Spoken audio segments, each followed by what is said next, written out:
وہ رات میرے لیے زندگی کی سب سے بھیانک رات تھی۔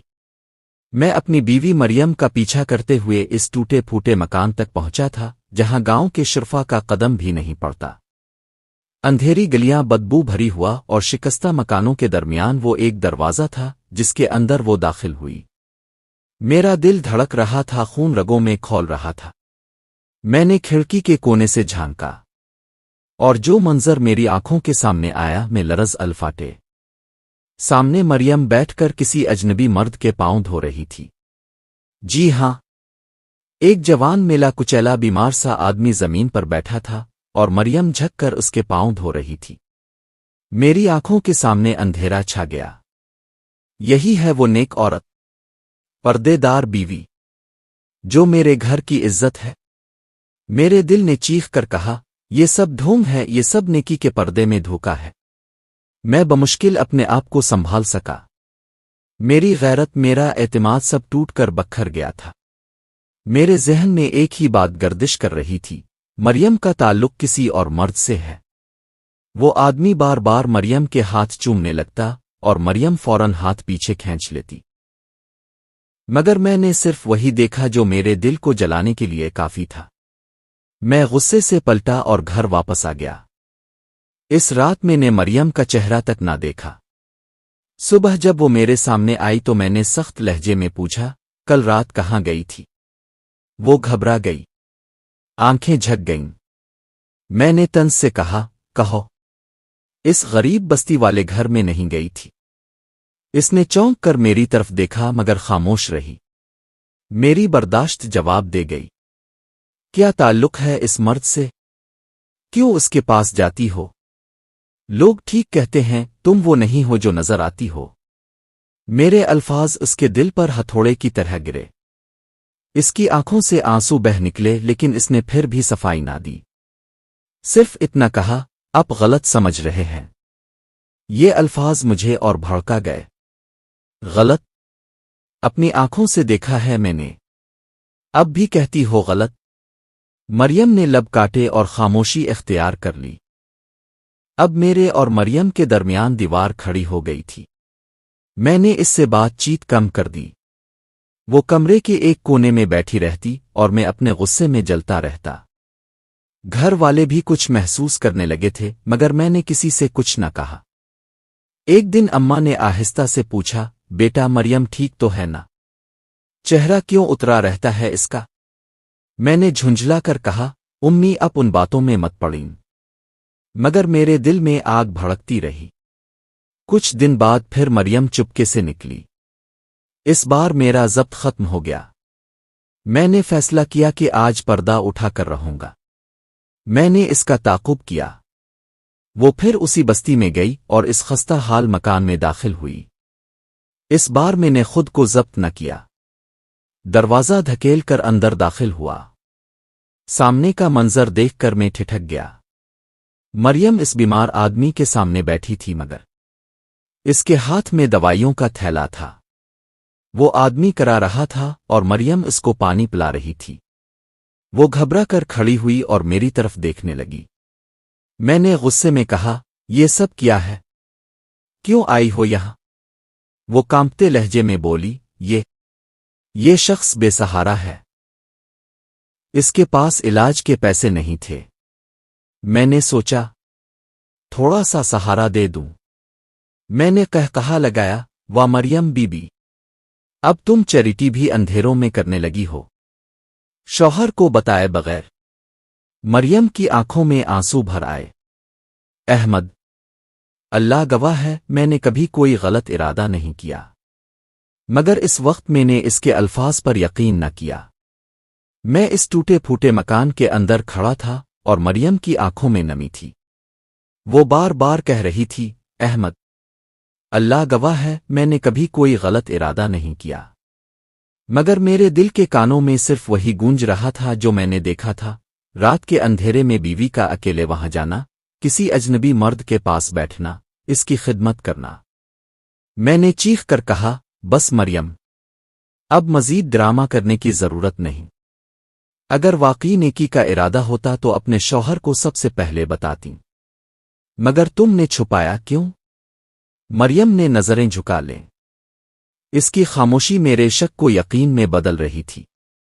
اسی لمحے وہ بیمار آدمی کراہتے ہوئے بولا، بیٹی مت رو، اللہ تمہیں جزا دے، تم جیسی نیک لوگ ہی تو ہمیں سہارا دیتے ہیں۔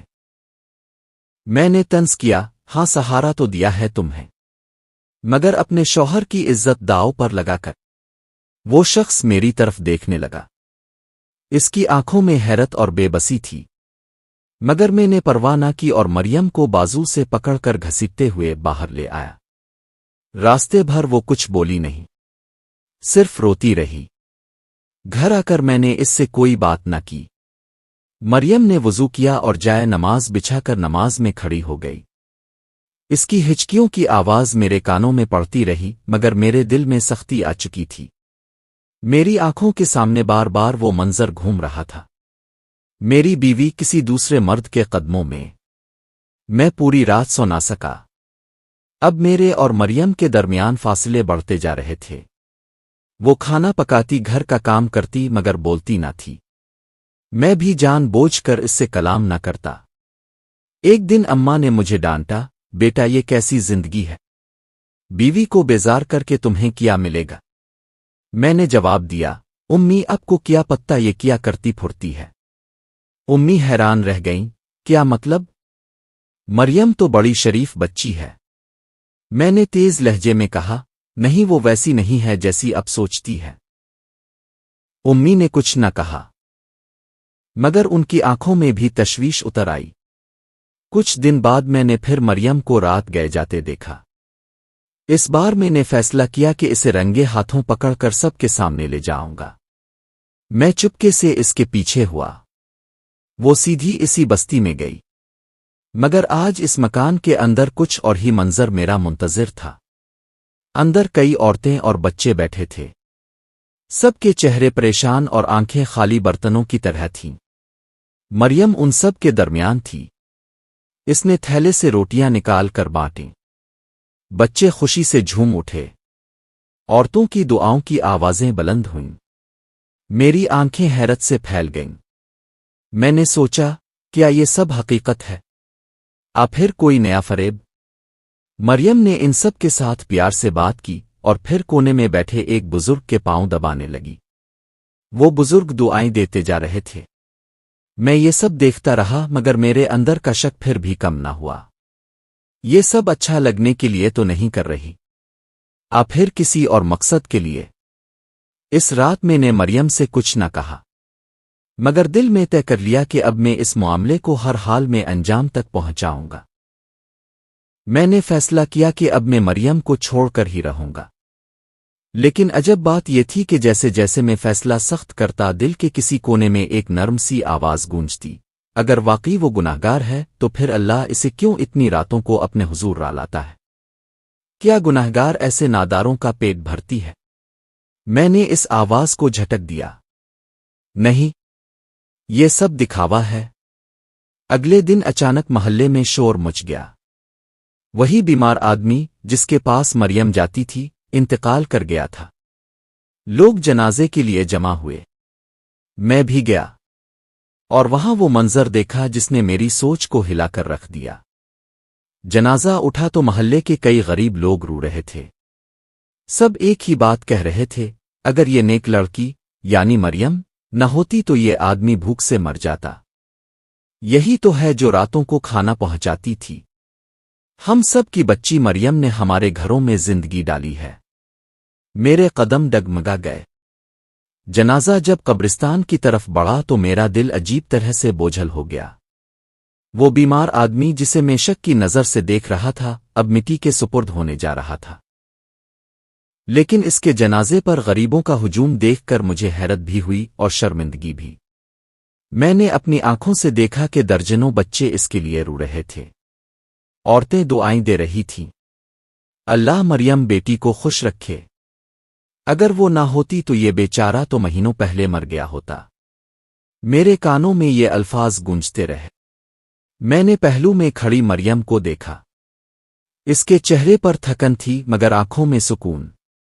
وہ کسی کو وضاحت دینے کی بجائے خاموشی سے سب کی دعائیں سن رہی تھی۔ میرے اندر ایک جنگ شروع ہو چکی تھی۔ کیا واقعی میں نے اپنی بیوی پر ظلم کیا؟ کیا وہ قصوروار نہیں؟ مگر فوراً دوسرا خیال آیا، اگر سب نیک نیتی سے تھا تو پھر چھپایا کیوں؟ شوہر کو بتایا کیوں نہیں؟ یہی سوال بار بار میرے دل کو کچوکے لگاتا رہا۔ اس رات میں نے پہلی بار مریم سے کھل کر بات کرنے کی کوشش کی۔ میں نے سخت لہجے کو نرم کیا اور پوچھا، مریم سچ سچ بتاؤ، یہ سب کیوں کیا؟ میرے ساتھ راز کیوں رکھا؟ مریم نے میری طرف دیکھا، آنکھوں میں نمی تھی۔ احمد، میں نے کبھی نہیں چاہا کہ آپ مجھ پر شک کریں، مگر میں نے یہ سب اللہ کے لیے کیا تھا، نہ کہ دنیا کے لیے۔ میں نے حیرت سے کہا، مگر مجھ سے چھپانے کی کیا ضرورت تھی؟ وہ آہستہ سے بولی، اب جانتے ہیں دکھاوا نیکی کو برباد کر دیتا ہے۔ میں نہیں چاہتی تھی کہ میرا عمل آپ کے کسی اور کے سامنے بڑائی بن جائے۔ میں چاہتی تھی کہ بس اللہ جانے۔ میرے دل کو ایک لمحے کے لیے سکون ملا، مگر پھر شک پھر سے جاگا، کیا یہ صرف ایک بہانہ ہے؟ کچھ دن سکون سے گزر گئے۔ مریم نے بستی جانا کم کر دیا، شاید وہ جانے لگی اور مجھے پتہ نہ چلا۔ پھر ایک دن اچانک ایک اور واقعہ ہوا جس نے میرے دل کو پھر ہلا دیا۔ میں نماز عشاء کے بعد مسجد سے واپس آ رہا تھا۔ راستے میں گاؤں کے چند لوگ کھڑے تھے۔ جیسے ہی میں قریب گیا، انہوں نے آپس میں سرگوشی شروع کر دی۔ یہی ہے نہ مریم کا شوہر؟ ہاں، مگر اسے پتہ ہی نہیں۔ اس کی بیوی راتوں کو کہاں جاتی ہے؟ میرا دل پھر سلگنے لگا۔ میں تیز قدموں سے گھر آیا۔ دروازہ کھولا تو مریم کمرے میں موجود نہ تھی۔ میرے خون کھول الفاٹے۔ پھر وہی حرکت۔ میں غصے میں جلتا ہوا نکلا۔ اندھیری گلیوں سے گزرتا ہوا پرانی بستی کی طرف گیا، اور وہاں جو منظر دیکھا وہ میرے لیے نیا ہی نہیں، ناقابل یقین تھا۔ اس بار مریم ایک کم سن یتیم بچی کے سر پر ہاتھ پھیر رہی تھی۔ بچی کے ہاتھ میں کتاب تھی اور مریم اسے قرآن پڑھا رہی تھی۔ میری آنکھوں کے سامنے اندھیرا چھا گیا۔ یہ عورت آخر ہے کون؟ میں اسے سمجھ ہی نہیں پا رہا۔ گھر آ کر میں نے دل ہی دل میں فیصلہ کر لیا، میں زیادہ دن ایسے نہیں جی سکتا۔ تو یہ سب حقیقت ہے، اور پھر مجھے اپنی بیوی پر ایمان لانا ہوگا، پھر یہ سب فریب ہے اور مجھے اس سے جان چھڑانی ہوگی۔ میں نے تہیہ کر لیا کہ اب مریم کو آزمانا ہوگا۔ اگلے دن میں نے مریم سے کہا، سنو مریم، کل کے بعد تم اس بستی میں قدم نہ رکھنا۔ اگر دوبارہ گئی تو یہ رشتہ ختم ہو جائے گا۔ وہ چونک گئی۔ احمد، آپ ایسا کیوں کہہ رہے ہیں؟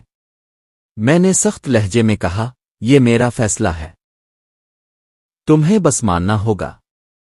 اس کی آنکھوں سے آنسو بہنے لگے۔ وہ کچھ بولی نہیں، صرف خاموشی سے سر جھکا لیا۔ رات کا پہر تھا، میں جاگ رہا تھا، آنکھوں میں غصہ اور دل میں فیصلہ لیے۔ میرے سامنے وہی سوال تھا، کیا مریم واقعی نیک ہے یا سب ڈھونگ ہے؟ اچانک میں نے قدموں کی ہلکی سی آہٹ سنی۔ مریم آہستہ آہستہ کمرے سے نکلی۔ میں نے سانس روک لی اور چپکے سے اس کے پیچھے ہو لیا۔ وہ گھر سے باہر نکلی، گلیوں سے گزرتی ہوئی پھر اسی پرانی بستی کی طرف جا رہی تھی۔ میرے قدموں میں بھی طوفان تھا۔ میں نے دل ہی دل میں کہا، بس آج یہ پردہ فاش کر کے رہوں گا، آج فیصلہ ہو ہی جائے گا۔ وہ بستی کے ایک چھوٹے ٹوٹے پھوٹے مکان کے دروازے پر رکی۔ میں نے فاصلے سے دیکھا، وہ دروازہ کھول کر اندر گئی۔ میں دبے پاؤں پیچھے گیا اور کھڑکی سے جھانکا، اور جو منظر میں نے وہاں دیکھا، میرا دل پھٹ گیا۔ سامنے 1 درجن یتیم بچے بیٹھے تھے، ان کے سامنے کچھ برتن رکھے تھے۔ مریم اپنے ہاتھوں سے کھانا بانٹ رہی تھی، بچے خوشی سے ہنس رہے تھے۔ ایک چھوٹی سی بچی اس کے گلے لگ گئی اور بولی، امی جی، اپنا ہوتی تو ہم کب کے بھوکے مر جاتے۔ میری آنکھوں میں آنسو آ گئے۔ میری زبان سے بے اختیار نکلا، اللہ، میں کیسا ظالم رہا۔ میں نے اندر قدم رکھا۔ مریم چونک گئی، اس کے ہاتھ لرزنے لگے۔ احمد، آپ یہاں؟ میری آنکھوں سے آنسو بہ نکلے۔ مریم یہ سب کب سے؟ وہ خاموش رہی، پھر آہستہ سے بولی، شادی سے بھی پہلے۔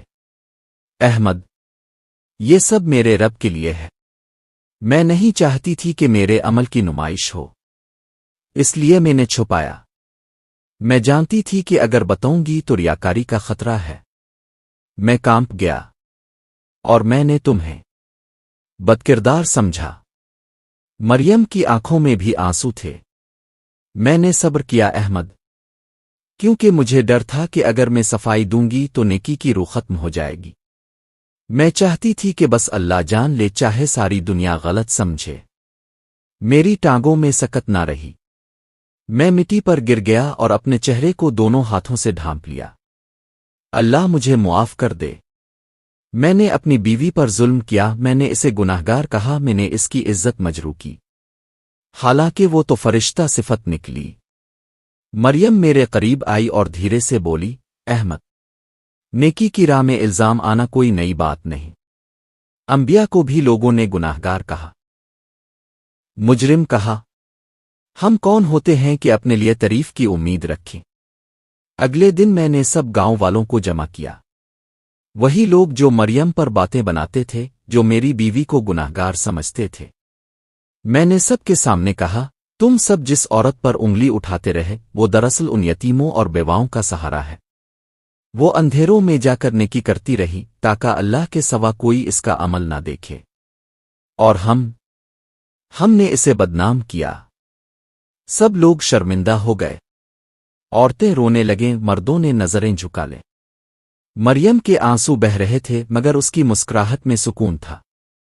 وقت گزرتا گیا، مریم کی نیکیوں کا چرچا ہونے لگا، مگر وہ اب بھی ویسی ہی خاموش، ویسی ہی عاجز رہی۔ اور میں ہر نماز میں اپنے رب سے معافی مانگتا رہا کہ میں نے اپنی بیوی پر شک کیا، اسے بدکردار کہا، حالانکہ وہ میری زندگی کی سب سے بڑی نعمت تھی۔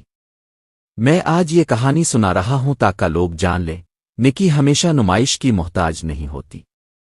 کبھی کبھی نیک لوگ الزام سہ کر بھی اللہ کے لیے اخلاص کا دامن نہیں چھوڑتے، اور میں گواہی دیتا ہوں کہ میری بیوی مریم انہی لوگوں میں سے ایک تھی۔ سبق: نیکی اگر اللہ کے لیے کی جائے تو دنیا کے الزام معنی نہیں رکھتے۔ صبر اور اخلاص انسان کو اللہ کے ہاں عظیم بنا دیتے ہیں، چاہے دنیا اسے گناہگار سمجھے۔ شک اور بدگمانی رشتوں کو توڑ دیتی ہے، اس لیے اسلام نے گمان بد سے بچنے کا حکم دیا ہے۔ آپ کو کہانی پسند آئی ہو تو ویڈیو کو لائک کریں، اور مزید ایسی کہانیوں کے لیے چینل کو سبسکرائب کریں۔ ملتے ہیں نیکسٹ ویڈیو میں، تب تک کے لیے اللہ حافظ۔